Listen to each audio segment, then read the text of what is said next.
যেই জমিনের উপরে দিয়ে হাঁটেন, যেই জমিনের একেবারে তলকবর থেকে পানি উঠাইয়া পানি পান করেন, যেই জমিন থেকে গ্যাস উঠাইয়া গ্যাস পেইসা আপনি কাফিরদেরকে সহায়তা করেন, যেই জমিনের সম্মান, যেই জমিনের ত্যাগ পেছে কাফিরদের সাথে আপনি সম্পর্ক করেন, ওই জমিন হাসরের ময়দানে আপনি যত বড় রাজা এখন আপনার বিরুদ্ধে সাক্ষী দিয়ে দেবে, ঠিক কিনা?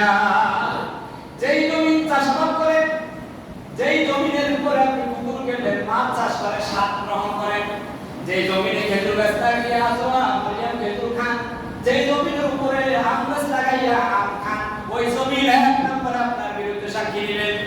এই দেখো আপনার পরিচিত আয়াত, ইয়াউমাইদিন তুহাদ, বলেন ইয়াউমাইদিন তুহাদ্দিসু আখবারাহা বিআন্না রাব্বাকা ওয়াহালাহা। সূরা কোরআন শরীফে ইয়াউমাইদিন তুহাদ্দিসু আখবারাহা বিআন্না রাব্বাকা ওয়াহালাহা। জমিন বলবে তোমার রব আমাকে ওয়াদা দিয়েছেন তোমার সম্পর্কে সব কিছু তোমার রবের সামনে খুলে খুলে বর্ণনা করার জন্য। আমি বলবো ইয়াউমাইদিন, সেই দিন, সেই মানে কিয়ামতের দিন। তো হাদিস, হাদাসা ইউহাদিস শব্দের অর্থ হলো বর্ণনা করা। সেখান থেকে হাদিস শব্দের অর্থ হলো বিশ্বনবীর কথাকে হাদিস শরীফ বলে। আখবারাহা, খবরের বলছেন আখবার, সব খবর জমিন বলে দিবে। বিআন্না রাব্বাকা ওয়াহালাহা, তোমার রবের ওয়াদা অনুযায়ী জমিন সব কথা বলে দিবে। দিবে নি? আপনি কিভাবে আসছেন?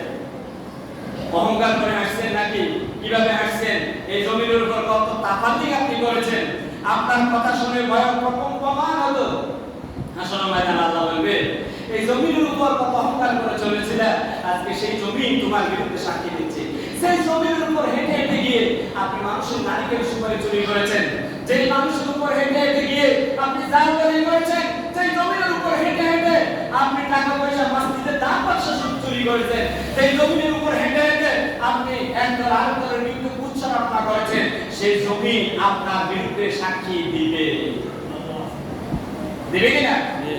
দুই নম্বরে সাক্ষী দিবে সময়। এই যে সময় চলে যাচ্ছে, আমরা আল্লাহ বলে বলা আছে ইন্নাল ইনসানা লাফি খুসর, সময়ের কসম, মহাকালের শপথ, তোমার আমার আপনার জীবনের পুরো জীবনের কসম করে আল্লাহ পাক বলেন, তোমার পুরো জীবনের কসম করে বলছে বান্দা তোমার পুরো সময় আসরের ময়দানে আমার কাছে সাক্ষী দিবে। قال رسول الله صلى الله عليه وسلم ينادي كل يوم, প্রত্যেকটা দিন ফজরের টাইমে দুনিয়ার মানুষের কাছে একটা আহ্বান করে, আমার আপনার কান নাই, সেই আমার আপনার সেই যোগ্যতা নাই, কিন্তু শুনি না। প্রত্যেকটা দিন ফজরের টাইমে দিবসের শুরু যখন হয়, বিশ্বনবী বলেন যারা ফজরের নামাজ দিয়ে দিবসটা শুরু করে তারা যেন জান্নাতের পতাকা, জান্নাতের জান্নাতের দিবসটা শুরু করলো। সুবহানাল্লাহ। যারা ফজরের নামাজটা বাদ দিয়ে দুনিয়ার কাজকর্ম দিয়ে শুরু করলো, বিশ্বনবী ফরমান এই মানুষগুলো শয়তানের জাহান্নামের জান্নাত নিয়ে কাজকর্ম শুরু করলো। নাউজুবিল্লাহ। দুনিয়ার এই প্রথম ফজরের পরে দিবসটা আমার আপনার কাছে একটা আবেদন করে। قال رسول الله ينادي كل يوم, প্রত্যেক দিন মানুষের কাছে আবেদন করে বলে বান্দা ইয়াউমুন জাদীদুন, আমি আজকে একটা নতুন দিন, কিয়ামত পর্যন্ত তোমার কাছে 2025 সালের পয়লা আগস্ট মাস তোমার জীবনে আসবে না। এ বান্দা তোমার জন্য একটা নতুন দিন হয়ে আসছে। ওয়ানা ফিমা তু'মাল ফিয়া শাহীদ, এ বান্দা কতবার যা আমল করেছিলি তার চাইতে একটু ব্যতিক্রম আমল কর, বান্দা তোর পক্ষে যেন আমি সুপারিশ করতে পারি। এ বান্দা গতকালকের চাইতে যদি আজকে খারাপ কাজ করছে বান্দা, আমি তোর বিপক্ষে সাক্ষী দিতেও যাবত করবো না। রে বান্দা, সময় কমের জন্য এই পয়েন্টটা যাচ্ছে না। 3 নম্বর আমার আপনার জবান সাক্ষী দিবে।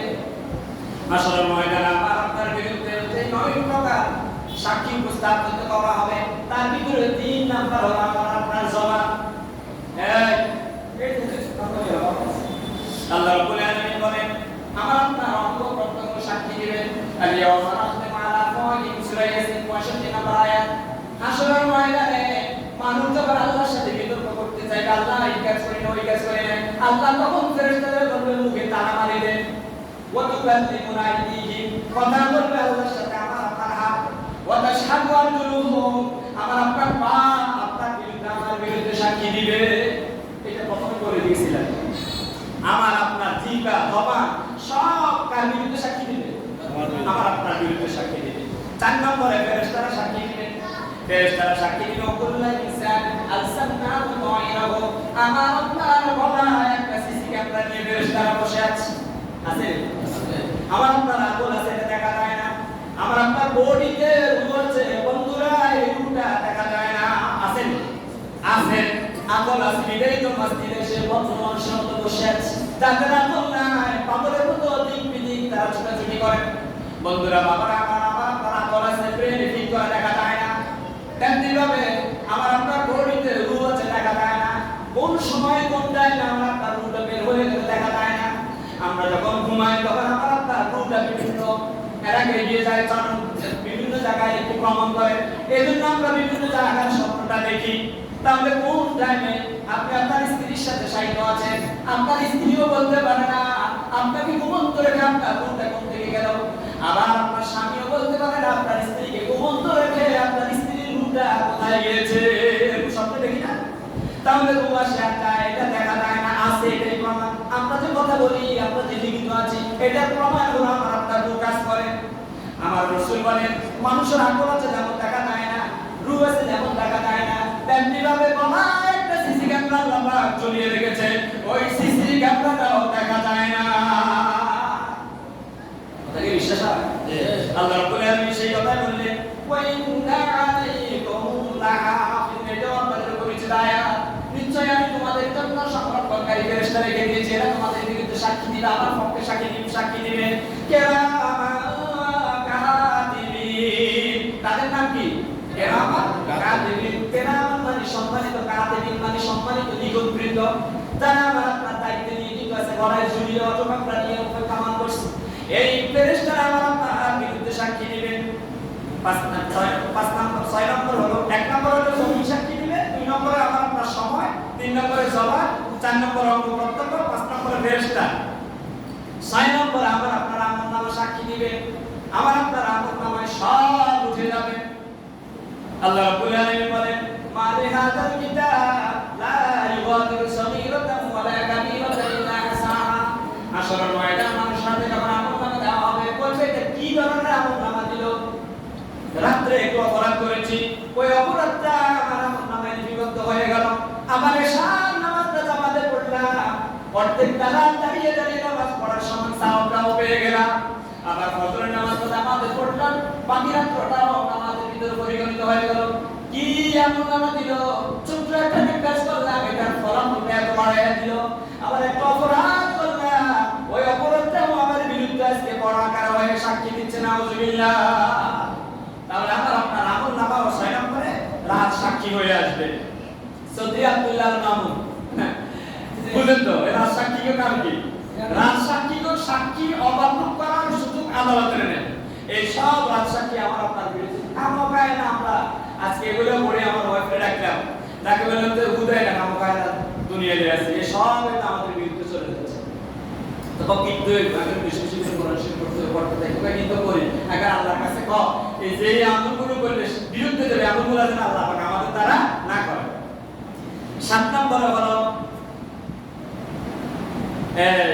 নবীরা সাক্ষী দিবে। নবীরা আবার বিপক্ষ সাক্ষী দিবে। টাইম তো 9:20 বাজে গেছে, আমি পয়েন্টটা বলে দিই। হাশরের ময়দানে আল্লাহ পাক নবীদেরকে বলবে যে এবার আপনারা আপনার উম্মতদের ব্যাপারে সাক্ষী দেন। কে আপনার উম্মত, কে আপনার উম্মত নয়। এইভাবে অনেক ওয়াজ আপনারা শুনেছেন। আমাদের আয়েশা সিদ্দিকা হুজুরের হুজুর হাশরের ময়দানে এত মানুষের উম্মতের মধ্যে আপনার উম্মত কেন আমি বাছাই করব? হুজুর বলেন আয়েশা রে,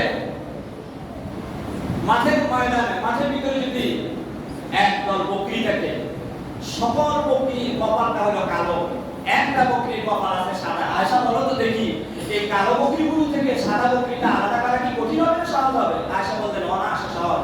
হুজুর বললেন যারা আমার রেখে দেওয়া কোরআন মানবে, আমি নবীর সুন্নাহ মানবে, হালাল হারাম বেছে বেছে চলবে, যত ব্যস্ততায় থাকুক ভালো করে ওযু করে নামাজ পড়বে, তাদের কপালে নূর চমকাইতে থাকবে। ওই নূর দেখে দেখে আমি বুঝবো এটা আমার জান্নাতের উম্মত। আর তাদের কপালে দেখবো না, তাদের বিরুদ্ধে আমি বলবো এটা আমার উম্মত নয়। আরেকটি হাদিস শরীফ, প্রত্যেকদিন 2 বার আমার আপনার আমলটা বিশ্ব নবীর কাছে যায় সকালে আর আসরের টাইমে। যাওয়ার পরে আল্লাহ রাসূলকে যখন ফেরেশতারা দেয় যে যা আপনার উম্মত নামাজ পড়ছে, রোজা রাখছে, অন্যান্য আমলগুলো করছে, যেখানে দেখে আল্লাহর আইন আছে, বিশ্ব নবীর আদর্শ আছে, বিশ্ব নবীর তরিকা অনুযায়ী করছে, খানবাদি করে নেন, তখন আল্লাহ রাসূল এই ইবাদতটারে অ্যাটেস্টেড করে দেন, দেওয়ার পরে ফেরেশতারা নিয়ে যায় আল্লাহর দরবারে। তাহলে নবীরাও আমাদের বিরুদ্ধে আবার আমাদের পক্ষে রাজ সাক্ষী হবে। এই 9 প্রকার পক্ষেও হবে, বিপক্ষেও যাবে। আজকে বিপক্ষেরটা বললাম, আগামী জুমা অথবা পরের জুমায় পক্ষেরটা বলবো ইনশাআল্লাহ। তারপরে 8 নম্বরে কোরআন শরীফ সাক্ষী দিবে, কোরআন শরীফ বিপক্ষে যাবে, এটা একেবারে প্রথমে বলেছি। 9 নম্বরে একেবারে সবচাইতে যে সাক্ষী, আল্লাহ যে এভিডেন্স গুলো আমার আপনার সাক্ষী দেওয়ার জন্য পক্ষে বা বিপক্ষে দেওয়ার পরে কোনো কিছু যদি বাদ থেকে যায়, আল্লাহ পাক পুরো চিত্র সহ সচিত্র আকারে এক্সক্লুসিভ রিপোর্টের মতো সব আমার আপনার পক্ষে অথবা বিপক্ষে আল্লাহ পাক এভিডেন্স আকারে নিয়ে আসবে। আর ফেরেশতা থেকে বলবে যে একটু সুইচটা অন করে দাও। সুইচ অন করে দেওয়ার পরে দেখা যাবে সালাতুল মাগরিবের টাইমে কারা কারা মসজিদে হাজিরপাড়া বাজার বা মিয়াবাড়ি জামি মসজিদে এসে নামাজ পড়ছেন দেখা যাবে, কারা কারা আড্ডা দিচ্ছেন, রাজনৈতিক নেতার কথা মতো চলছেন, নামাজের টাইমে নামাজের খবর ছিল না, এরকম আছে না? রাজনৈতিক ব্যস্ততার কারণে নামাজ ছেড়ে দেয়, সব ঠিক থাকে, দলনেতা কি বলছে সেগুলো ঠিক থাকে, কিন্তু কোরআন শরীফ এবং নামাজ ঠিক থাকে না। আল্লাহ বলবে এক্সক্লুসিভ রিপোর্টে একটু দেখা, মাগরিবের টাইম গেছে, কোরবানির টাইমে কোরবানির গরু কিনতে গেছে, ওয়াজ কেল্লাই ফানাহারি লাগাইছে, আসরের নামাজটা পড়ে না, একটা এক্সক্লুসিভ রিপোর্টে একটু দেখা। আল্লাহ বলবে এই যে আমার ফেরেশতারা দেখে আনছে অমুক দিন অমুক টাইমে হাজিরপাড়া বাজারে এটা আসরের টাইমে তুমি গরু বেচা বিক্রি করছো, অমুক দিন অমুক টাইমে হাজিরপাড়া বাজারে তুমি খেলা দেখছো, অমুক দিন অমুক টাইমে তুমি রাজনৈতিক সভা সমাবেশে স্লোগান দিয়েছো, নামাজ পড়ো নাই, এই দেখো। পাইবনি? তাহলে সর্বশেষ যে সাক্ষী, সেই সাক্ষী হলো আল্লাহ আমাদের বিরুদ্ধে চলে যেতে হবে। আল্লাহ এমন কাজ করেন না, এমন আমল করেন না যে আমাদের কারণে এই 9 প্রকার রাজ সাক্ষী হবে বিরুদ্ধে, এমন আমরা আমলটাই আমাদের জন্য করাইবো আল্লাহ, যেগুলো এই 9 প্রকার রাজ সাক্ষী যেন আমাদের পক্ষে সাক্ষী হয়ে যায়। আর আমরা আইনবি বলে আইন আল্লাহ আলাইহি তাওয়াক্কালতু ওয়া ইলাইহি উনীব। আসসালামু আলাইকুম ওয়া রাহমাতুল্লাহি ওয়া বারাকাতুহু।